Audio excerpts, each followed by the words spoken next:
গাছে বসবাস করত এক পেতনি। সে দেখতে অনেক ভয়ঙ্করে। সেদিন আকাশে ঘন মেঘে ঢাকা ছিল, তার উপরে ছিল ঘন বৃষ্টি।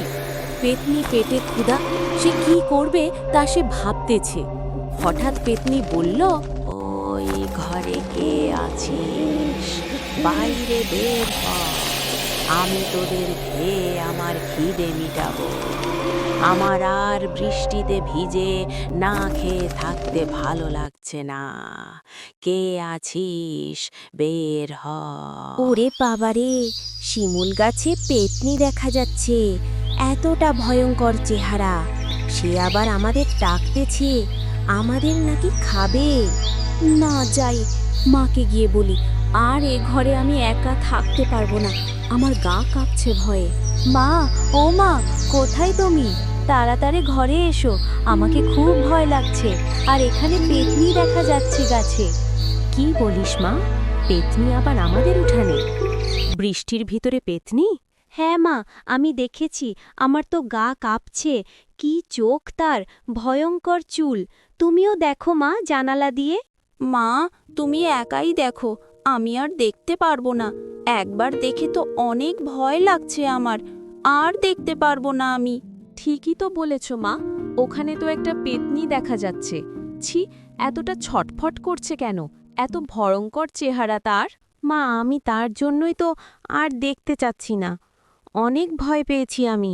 মা, আমাদের নাকি খাবে সে, বার হতে বলছে। কি হলো রে? কথা কানে যাচ্ছে না? ঘর থেকে বের হ তোরা, মা আমি তোদের আজকে খাবো আমি। এই বৃষ্টির রাতে আর কোথায় খাবার পাই বল? না, তোদের ঘর থেকে বার করে এনে খেতে হবে আমায়। তোরা এক কথা মানুষ না। দাঁড়া, আমি তোদের ঘর থেকে বার করে নিয়ে যাচ্ছি। ওই পেতনিটা আমাদের তো শান্তিতে থাকতে দেবে না। এখন কি করা যায় মা, বলো তো আমায়। কিভাবে তার হাত থেকে রক্ষা পাবো? আচ্ছা, আমরা কি তোমার নানা বাড়িতে যাব? তোমার নানা বাড়িতে গেলে পেতনি আর আমাদের ধরতে পারবে না। কিভাবে যাব মা? গেলে তো ভালোই হয়। এখানে আর থাকতে ভালো লাগছে না, ভয় লাগছে। বাহিরে তো আবার পেতনি দাঁড়িয়ে আছে। কিভাবে যাব মা? মা, যা হয় হবে। চলো, আমরা ঘরে দরজা খুলে দৌড় দিয়ে তোমার নানা বাড়িতে চলে যাব। তুমি পেছনে তাকাবে না, শুধু দৌড়াতে থাকবে। চলো আমার সাথে। এই বলে মা ও মেয়ের চলল নানা বাড়ি যাওয়ার উদ্দেশ্যে। মনে ভয়ও ছিল, যদি পেতনি ধরে। তার দৌড় দেয় আর পিছন থেকে পেতনি বলে, আমার চোখ পালিয়ে কই যাচ্ছিস? আমি তো তোদের ছাড়বো না। তোদের ধরে তোদের খেয়ে আমার ক্ষুধা মেটাবো। দাঁড়া। মা, জোরে দৌড়াও, পেতনি আমাদের ধরতে পারলে মেরে ফেলবে। জোরে দৌড়াও মা, শুধু নানা বাড়িতে যেতে পারলেই হয়। মা ও মেয়ে দৌড়াতে দৌড়াতে তোদের নানা বাড়িতে পৌঁছায়। তার নানাকে বলে, বাবা, বাবা কই গেলে তুমি? ঘর থেকে বের হও, আমি এসেছি, একটু তাড়াতাড়ি বের হও। এই বললে তার বাবা ঘর থেকে বের হয় আর মেয়েকে বলে, কি হয়েছে মা? এত হাঁপাচ্ছিস কেন? মনে হচ্ছে দৌড়ে দৌড়ে এসেছিস। কি হয়েছে তোর, বল তো আমায়। বাবা, আমাকে বাড়িতে শিমুল গাছে একটি পেতনি বসবাস করত। সে আমায় ও আমার মেয়েকে অনেক ভয় দেখিয়েছে, আমাদের খেতেও এসেছিল। তাই দৌড়ে তোমার কাছে আসলাম। কি এত বড় সাহস? আমার মেয়েকে ভয় দেখায়, আবার খেতেও চায়। আমি পেতনিকে তো দুনিয়াতে থাকতে দেব না। ওই পেতনিকে আমি এমন শাস্তি দেব, ও আর কোনো দিন তোদের ভয় দেখাতে পারবে না। মা, আমার সাথে চলো, আমি পেতনিকে একটা শিক্ষা দেব, যাতে আর সাহস না পায় আমার মেয়ে ও নাতিকে ভয় দেখানো। চল মা, ঘরে যেয়ে কিছু খেয়ে একটু রেস্ট নেই, তারপর পেতনির বিষয়টা দেখতেছি। মা, পেতনি তোমাদের কোনো আঘাত বা ক্ষতি করেছে আগে, নাকি এইবারই প্রথম? চলো, পেতনিকে একটা শিক্ষা দিয়ে আসি।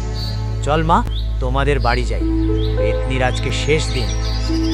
এই বলে তারা সবাই আবার তাদের বাড়িতে ফিরে আসলো, পিকনিকে শিক্ষা দেওয়ার জন্য। পেতনি বলে, কি রে, তোরা আবার কাকে নিয়ে এসেছিস তোদের সাথে? আমার ভালোই হলো, আরো বেশি খাবার পেলাম।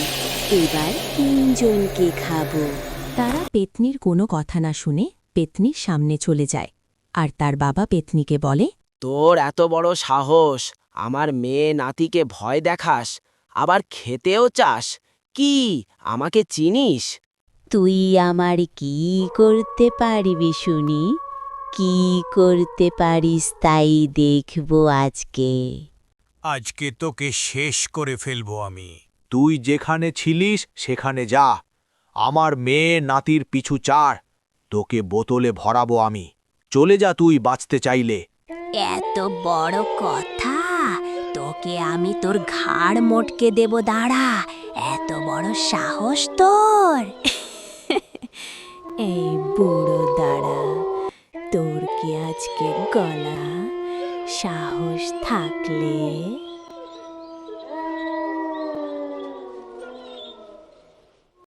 হরে মারে পালারে, এ পেতনি তো দেখে অনেক ভয়ঙ্কর, ওকে পরে দেখে নেব, এখন তাড়াতাড়ি পালায়। এত বড় সাহস আমাকে ধমক দেয়, আমাকে মারতে চায়। এখন পালালি কেন? হা হা হা, তোদের এবার আর বাড়িতেই ঢুকতে দেব না। আর দেখি তোরা কি করিস আমার। এই যে আমি বসলাম এখানে। বাবা মেয়ে নাতি তারা খেয়ে বাড়ি পথে চলল। হঠাৎ তাদের সামনে এক হুজুর চলে এলো আর হুজুর তাকে বলল, আসসালামু আলাইকুম ভাই, আপনি এতটা হাতিয়ে কোথায় থেকে আসছেন? কি হয়েছে আপনার? কোনো বিপদে পড়েছেন নাকি? এতটা মন খারাপ কেন আপনার? ওয়ালাইকুম আসসালাম হুজুর। হুজুর, আমি অনেক বিপদেই আছি। আমার মেয়ের বাড়িতে একটি পেতনি আছে। সে আমার মেয়েকে ভালোভাবে বাঁচতে দিচ্ছে না। সেখান থেকে তাড়া খেয়ে আসলাম।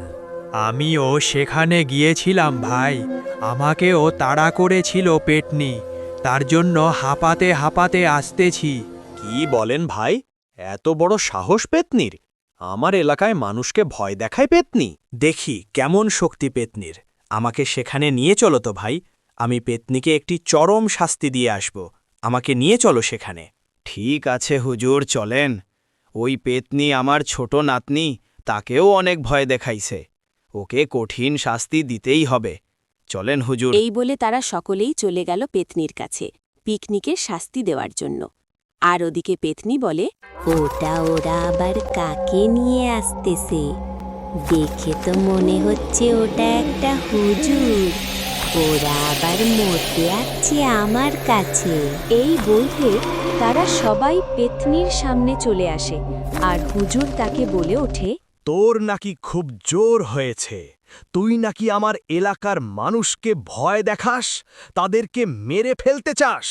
হ্যাঁ যাই, কারণ আমার অনেক ক্ষুধা। তাদের সবাইকে আমি খাবো।